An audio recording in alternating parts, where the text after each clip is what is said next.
everyone, it's Heartwood. Wait, hold on. What's my name? I forgot. Anyway, welcome to Slice of Heaven, our wonderful little podcast, resurrected thanks to VixVoxFox, my beautiful, wonderful, glorious purple co-host. Hello, sweetheart. That's crazy. We just started. We're just started already with the shade.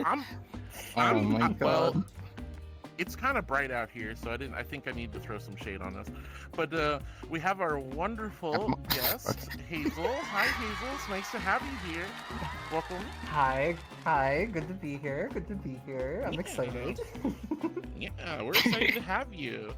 All right, so you are Vix's guest, so I'm going to turn it over to Vix to kind of start off the segment here.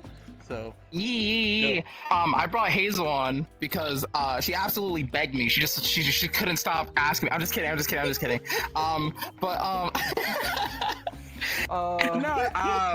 Hazel's really cool, and I was already thinking in my head who do I want to invite, because you said I could invite anyone I wanted. And before I could even tell Hazel that I was thinking about letting her come on, she asked me. I was like, oh, this is perfect. Because I think Hazel's really cool. She definitely has a lot more life experience than I do. And I your face. And I think that's a hell of a way of saying something over. It's like a compliment. You're wise. It is a compliment. In your years. You're not even that much older than me, but Thank you. Yeah. She's amazing. I love her. Definitely a very, very good friend, and she's very interesting. And I love listening to Hazel talk or rant, whatever one you want to say. So. Cool. Hi, I'm Hazel. I am a wizened old woman. I've been around the block per se. I am a self-taught chef. I am an artist. I'm a little bit of everything. I've done some self-taught modeling. I do a little bit of amateur voice acting, music work, nothing too big or huge or anything like that. I am also a self-taught hypnotist of about 14 years, and that is probably one of my bigger passions. What got you into hypnosis? So I am a neurodivergent. I know, big surprise. We would have never have guessed. No.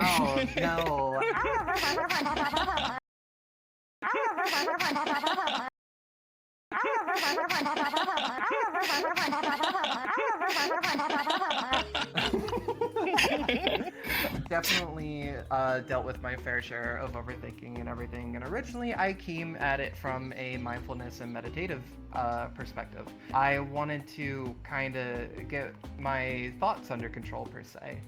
I remember very distinctly when I was little, I would be laying down in bed and I would just imagine the shape that was in my head, and it would start spinning, right? So fast to the point that it would make me dizzy, and at an early age, I was just like, okay, I want to understand this. I want to understand my brain, and I started just practicing on my own. And then, lo and behold, a school field trip to the Renaissance Fair came up, and we went to a hypnosis stage show, and it was over for me. Your canon event. That's how they get you. That's how they take you to the Ren Fair, and then they go, ooh, hypnosis. Ooh, hey kids, you want to see something cool? You're the thrall. Look at this swirl. Oh, my mother was right. Oh, no. Honestly, I think a big part of it was just being in tune with everything that was going on up here, because I started early with binaurals, and I got a sense of how my head felt and everything like that. But then I started, doing things like reading books. One that we are probably a lot of people in the hypnosis interest, enthusiasts, etc., Reality is Plastic. Fantastic Been book. Familiar with that book? But similarly, just a lot of interest in psychology and things like that led me down this path too, as well as just like watching stage shows and also just being a subject, because I am a switch, so I'm both a dom and a subject, a hypnotist and a subject, if you will. And I've learned a lot just through people grabbing my brain and giving it a good squeeze. Squeeze. That's lovely.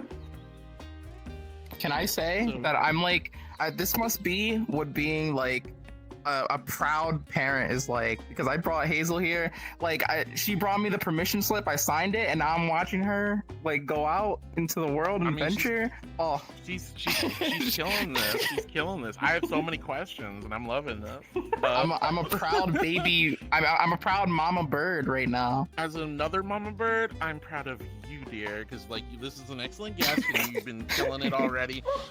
While we've only released one new episode so far, this is our third recording together, and it's been, this is great. So you're awesome. I like you, Hazel. Vix, you get to keep your job for another week. Omnipotent camera voice moment. I'm all of your guys' mom. Yay! Oh, no. I'm also extremely ill. Please pray for me in the comments anyway. Interesting to me because hypnosis is... I come from a meditation and mindfulness background, so when I was introduced to my friend Degenerate Waste, who you may have heard of, the maker of the Hypno Hopkin and does a lot of really amazing assets in VR chat, Degen Good friend. was the first person to actually discuss with me like how the psychology works. And when I saw the similarities in a lot of induction techniques with the meditative stuff that I do through a bunch of different dharmic practices, like Buddhism, Hindu, and a lot of different methodology for reaching nirvana or samsara and reaching that enlightened state, that lofty goal of getting out of your own head but yet still being present in the body, maintaining that self-awareness.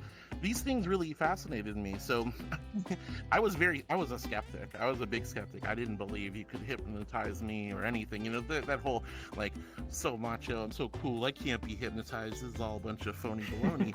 Well, I went down pretty fast with the right induction techniques and DJN, if you ever decide to listen to this, you have that voice, like goddamn. So DJN got had me actually like do become the subject, and I did well apparently, and it worked, and I was a little bit like, okay, and now I get it, and I'm starting to connect the dots. Shit, I don't know where I was going with that, but anyway, so I find it really fascinating. I had something, and I screwed it up. I had something, I was gonna go somewhere. No. Years of academy training wasted. Talking about done. It's hypnosis over. and you lost your train of thought. Who would have guessed? Yeah, exactly. But I found that it was like something I just didn't think was something that would work for everybody, or for me, especially being so critical and analytical and having a very heavy logic mind. Like, I just tend to hyper-analyze everything and come and approach everything from an analytical viewpoint. And so being able to just kind of surrender that to a hypnotist was where it kind of differed from me, because I had some very, very lofty meditation sessions, but those are all self-guided. You might have a meditation instructor, but they're not telling you what to do. They're just kind of giving you gentle instructions to bring yourself into that blissful state of self-awareness and that moment of like lofty headspace. Having somebody tell you what's going on, what's happening, was very fascinating to me. And when I got into that, it was kind of a revelation, if you will. Which is interesting because that's evolved my practice as far as, because you mentioned text hypnosis, which I was curious about, because I've been doing something like that with a few friends of mine now. I don't consider myself a hypnotist, but I still consider myself a meditation instructor. And when I have talked to certain people who are feeling incredible levels of stress anxiety. They just want to go into a nice, comfy, cozy headspace. I'm not trying to necessarily hypnotize them, but I've been using text and gentle voice instructions and painting sort of a rosy picture, similar to what hypnotists do, where it's like perhaps envision yourself walking down the stairs, walking back up the stairs to bring you up and down, things like that. So, again, the psychology is still there on both ends, but I don't consider myself a hypnotist, but I've had some good success with some of my friends, calming them down during moments of anxiety and stress and discomfort, bringing them into a very cozy headspace that allowed them to just deflate all that anxiety and stress. So I love that we're here, because I was really looking forward to touching on this a little bit. So I do think a large portion of my interest does lie in the adult-oriented area, as you would put it. However, one thing that I do talk with a lot of people about is the importance of understanding it from a mindfulness and psychological perspective. I think that people who give it a chance to branch out more away from the adult side of it is very beneficial, both because it adds to the experience when they are engaging in that, well as taking some skills with them into learning how to ground yourself, how to center yourself and all of that. And I think a big thing for me was learning how to identify when I was feeling emotions. I deal with heavy emotional dysregulation, and I have to pay attention to that stuff. And I think there was a really good episode on a show called Midnight Gospel where they talked about sitting down, centering yourself, and watching an emotion bloom like a flower.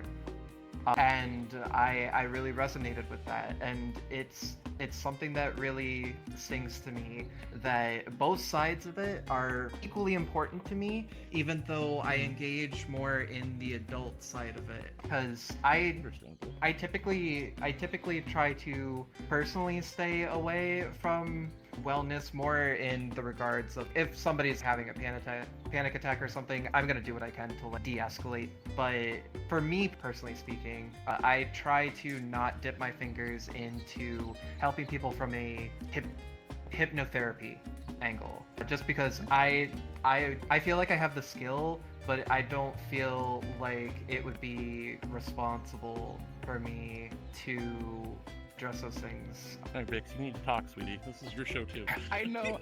I'm just, I'm trying to find a part to come in on, because I don't know anything about hypnosis or Midnight Gospel or.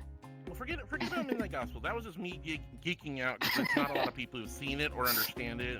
So me and Hazel got a little connection. Have you ever done a hypnosis or been in a hypno session? Twice. I've been in a hypnosis. Well, the first time. I'm not really gonna count that. So maybe only one time, and it was one time recently. Okay. Yeah. I actually wanted to ask Hazel, what made you want to get into food? Because you're really, really good at making food, and I've always been interested in culinary stuff. I mean, I don't think I could do it, but how did you start with food? I started cooking. Again, this was at a very, very early age. Where I grew up out in Pennsylvania.